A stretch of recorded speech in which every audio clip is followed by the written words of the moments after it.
The attack that happened at the Capitol as part of this case does not happen without him.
Remember, history is so important to us, and to learn from history. You can't learn from it and you can't remember it if there's not some visual representation of it. And Washington, D.C., to your point, is filled with, whether it's the Washington Monument or the Lincoln Memorial or the memorial to Vietnam vets and Korean vets. I mean, this is a reminder. So when visitors come to the Capitol, they're reminded of our history, the visual representation of it.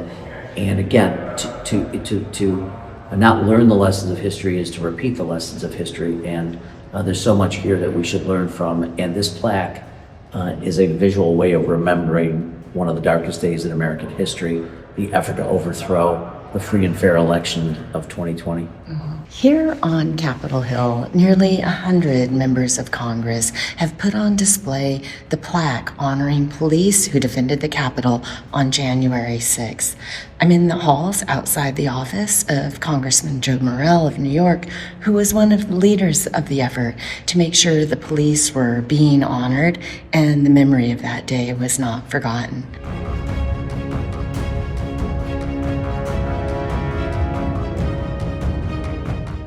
The evidence here made clear that President Trump was, by a large measure, the most culpable and most responsible person in this conspiracy.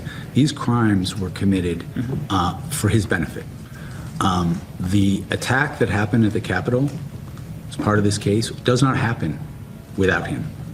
The other co-conspirators were doing this for his benefit. So in terms of why we would pursue a case against him, I entirely disagree with any characterization that our work was in any way meant to hamper him in the presidential election.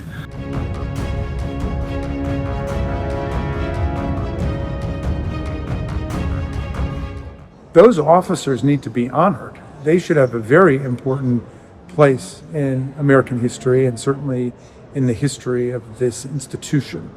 But it's not just for them, it's also for the members of Congress, so people won't be tempted to play political games with actual historical events. It is our job to constantly remind people that American history has always been full of violence, and then how do we overcome that and do better?